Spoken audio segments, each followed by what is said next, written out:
Hi friends, ఎలా ఉన్నారండి? నేనైతే చాలా బాగున్నానండి. ఈరోజు నేను మసాలా కూర చేసుకుంటున్నానండి. అంటే మనము దోశల్లోకి వేసుకుంటాం కదండి, మసాలా దోశ వేసుకుంటాం కదండి, ఆ మసాలా అండి. ఉర్లగడ్డ మసాలా కూర చేసుకుంటున్నానండి. ఈరోజు సండే అని పిల్లలు మసాలా దోశ చేయమన్నారండి. అందుకే నేను మీకు మసాలా ముందు ప్రిపేర్ చేసి చూపిస్తాము అనేసి ప్రిపేర్ చేస్తున్నానండి. దయచేసి ఛానల్ చూస్తున్న వాళ్ళందరూ సబ్స్క్రైబ్ చేయండి. చాలామంది చూస్తున్నారు కానీ సబ్స్క్రైబ్ చేయట్లేదు. Please subscribe my channel. ఇప్పుడు ఉర్లగడ్డలు తీసుకున్నాం కదండి, ఉర్లగడ్డలని ఇలా కట్ చేసి పెట్టుకోవాలండి. ఆనియన్స్ కూడా మనం పల్చంగా కట్ చేసి పెట్టుకోవాలి. పచ్చిమిర్చి తీసుకోవాలండి. ఉర్లగడ్డలు మనము ఇలా కట్ చేసుకున్నాక బాగా వాష్ చేసుకోవాలండి. వాష్ చేసుకోండి, ఎందుకంటే మట్టి ఎక్కువ ఉంటుంది కాబట్టి వాష్ చేసేసుకొని కుక్కర్లో పెట్టేసుకోవాలండి 3 విజిల్స్. చూడండి, నేను ఇప్పుడు ఉర్లగడ్డలన్నీ వాష్ చేసేసుకున్నానండి. బాగా 2 టైమ్స్ కడిగితే వాటర్ కూడా ప్యూర్గా ఉంది. చూడండి, బాగా మట్టి అంతా పోయిందండి. బాగా నీట్గా కడిగేసుకొని ఉర్లగడ్డలు వేసేసుకున్నానండి కుక్కర్లో. మనం ఏం వేయనక్కర్లేదండి, నార్మల్ వాటర్లోనే ఉర్లగడ్డలు వేసేసి మనం కుక్కర్లో పెట్టేసుకుందామండి. కుక్కర్లో 3 విజిల్స్ వచ్చాక రెడీగా మనం ఆనియన్స్ కూడా కట్ చేసి పెట్టుకోవాలండి పక్కనే.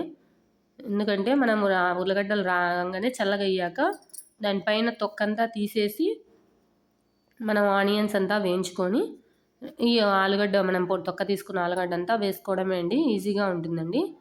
దయచేసి చూసిన వాళ్ళంతా ఛానల్ని సబ్స్క్రైబ్ చేయండి. మీకు ఇంకా మసాలా దోశ కూడా ప్రిపేర్ చేసినవన్నీ నేను చూపిస్తానండి. సరే, ఇంక ఇవి కుక్కర్లో పెట్టేసుకుందామండి. కుక్కర్లో పెట్టేసుకున్నాక 3 విజిల్స్ కంపల్సరీ రావాలండి. ఎందుకంటే ఉర్లగడ్డలు లోపల ఉడకవండి మనకి. ఉర్లగడ్డలు ఎంత బాగా ఉడికితే మనకి టేస్ట్ అనేది అంత బాగా వస్తుందండి. ఇది మనము హోటల్ స్టైల్లో చేసుకుందామండి. ఎందుకంటే హోటల్ స్టైల్లో మసాలా కూర అంటే చాలా ఇష్టం కదండి చాలామందికి. మసాలా దోశ అలా ఉంటే బాగుంటుందని అనుకుంటూ ఉంటారు. ఇలా నేను చెప్పిన విధంగానే చెయ్యండి. కంపల్సరీ హోటల్లో ఉన్నట్లే ఉంటుంది మసాలా దోశ. మసాలా కూర కూడా మనం చేసే పద్ధతిని బట్టి దోశ కూడా చాలా బాగుంటుందండి. ఇలా తీసి పెట్టేసుకున్న ఉర్లగడ్డలన్నీ రెడీగా ఇప్పుడు స్టవ్ మీద పెట్టేసుకుందామండి. స్టవ్ మీద పెట్టేసుకున్నాక ఉడికేనాయండి ఇవన్నీ ఉర్లగడ్డలు. నేనైతే తొక్క తీసి పెట్టేసుకున్నానండి. ఇప్పుడు మనం ఈ ఉర్లగడ్డలను చూడండి నీట్గా చల్లగా అయ్యాక తొక్క తీసుకోవాలండి. నెక్స్ట్ కడాయి పెట్టుకుందామండి. కడాయి పెట్టుకొని ఆయిల్ వేసుకోవాలండి. ఆయిల్ 2-3 స్పూన్స్ వేసుకుంటే చాలండి, ఎక్కువేం అక్కర్లేదు. ఇది నేనైతే సన్ఫ్లవర్ ఆయిల్ తీసుకుంటున్నాను. మీరు ఏ నూనె అంటే అది తీసుకోవచ్చండి. ఆవాలు తీసుకుందామండి.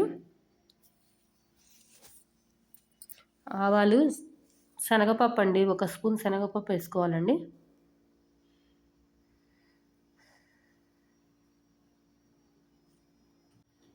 జీలకర్ర అండి, జీలకర్ర చిటికెడు వేసుకున్నానండి.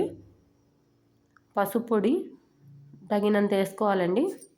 దీనికి పసుపు పొడి వేస్తేనే కలర్ చాలా బాగుంటుందండి, కూర కూడా తినాలా అనిపిస్తుంది. నెక్స్ట్ కరివేపాకు కొద్దిగా వేసుకున్నానండి. కొత్తిమీర ఉంటే కనుక వేసుకోవచ్చు, లేని వాళ్ళు స్కిప్ చేసుకోండి. పచ్చిమిర్చి అండి, సన్నగా తరిగి పెట్టి వేసుకున్నాం కదండి, ఆ పచ్చిమిర్చి మనం వేసేసుకోవాలి. ఇవన్నీ నేను చేసే వంటలన్నీ కూడా బ్రాహ్మణ వంటలండి. మీరు ఏమైనా తెల్లగడ్డలు వాడాలనుకుంటే తెల్లగడ్డ పేస్ట్ దీంట్లో వేసుకోవచ్చండి. నేను తెల్లగడ్డలు వాడనని మీకు చెప్పాను కదండి. తెల్లగడ్డలు ఏ వంటలో కూడా యూజ్ చేయనండి, అందుకనేసి వేయలేదు. ఆనియన్స్ అండి, సన్నగా తరిగి పెట్టుకుంటే ఆనియన్స్ బాగా వేగుతాయండి. ఇలా చూడండి, ఇలా విడివిడిగా తీసి వేసుకోవాలండి. అప్పుడు ఆనియన్స్ అనేది బాగా మనకు ఫ్రై అవుతుందండి. ఈ కూర మసాలా కూర చాలామందికి సరిగ్గా రాదని అనుకుంటూ ఉంటారు, కాబట్టి నేను చెప్పినట్టు చేయండి, చాలా బాగా వస్తుంది కర్రీ. ఇలా బాగా ఫ్రై చేసుకోవాలండి మనము. ఆనియన్స్ ఎంత పలచంగా తరుక్కుంటే అంత బాగుంటుందండి కర్రీ కూడా మనకి దీంట్లో మసాలా కూర. ఇందులోనే మనం సాల్ట్ వేసేసుకుందామండి. సాల్ట్ వేసుకుంటే ఆనియన్స్ అనేది బాగా వేగుతాయండి మనకి.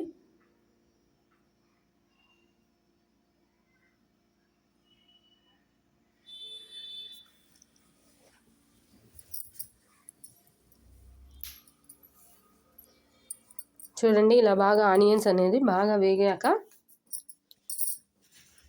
ఏదైనా మనం ఆనియన్స్ చేసేటప్పుడు సాల్ట్ వేస్తే ఏదైనా కూడా తొందరగా వేగుతుందండి మన కర్రీ కానీ ఏదైనా కూరగాయలైనా కూడా.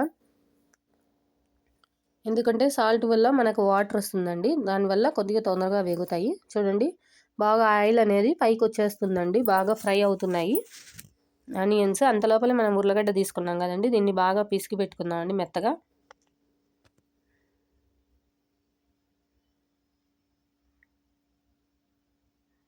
నెక్స్ట్ ఆనియన్స్ బాగా వేగిపోతున్నాయి చూడండి, ఎర్రగా అయిపోయింది. ఇది బాగా ఎర్రగా అయ్యాకే మనం ఉర్లగడ్డ వేసుకోవాలండి, అప్పుడు టేస్ట్ చాలా బాగుంటుంది. ఎర్రగా అయిపోయాయని నేను ఆలుగడ్డ వేసేసుకున్నానండి. కొంతమంది ఉర్లగడ్డ అంటారు, కొంతమంది ఆలుగడ్డ అంటారండి. ఇంకా మీకు కారం కావాలనుకుంటే ఇప్పుడు మనం యాడ్ చేసుకోవచ్చండి. కారపొడి కూడా ఒక అర స్పూన్ వేసుకోవచ్చు. నాకైతే పచ్చిమిర్చి వేసానని నేను తగ్గించేసానండి, కారం అసలు వేయలేదండి. ఎందుకంటే పిల్లలు ఎక్కువ ఇష్టపడరండి కారము. ఇప్పుడు మనం బాగా కలుపుకోవాలండి దీన్ని. ఆలుగడ్డ అనేది మనకి లోపలంతా ఎక్కువ కలసదనేసి నేను సాల్ట్ దాంట్లోనే వేసేసుకున్నానండి సరిపడా. ఆలుగడ్డలు వేస్తే మనకు సరిపడా కలసదండి సరిగ్గా, అందుకని నేను ఎర్రగడ్డలోనే వేసేసుకున్నాను.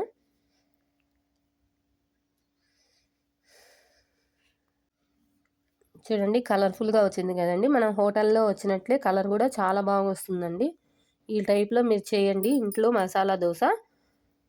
ఈ కర్రీతో చేస్తే పిల్లలు చాలా ఇష్టంగా తింటారండి. మీరు తెల్లగడ్డ పేస్ట్ వేసుకునే వాళ్ళు ఉంటే మనం ఆనియన్స్ వేసినప్పుడు వేసేసుకోవాలండి, లేకపోతే పచ్చివాసన వస్తుందండి. ఇప్పుడు కారపొడి ఎవరైనా యాడ్ చేసే వాళ్ళు ఉంటే ఇప్పుడు యాడ్ చేసుకోవచ్చండి. చూసారు కదండి, మసాలా దోశకు కావాల్సిన మసాలా ప్రిపేర్ అయిందండి. Thanks for watching. Please subscribe my channel KVL Prasanna vlogs.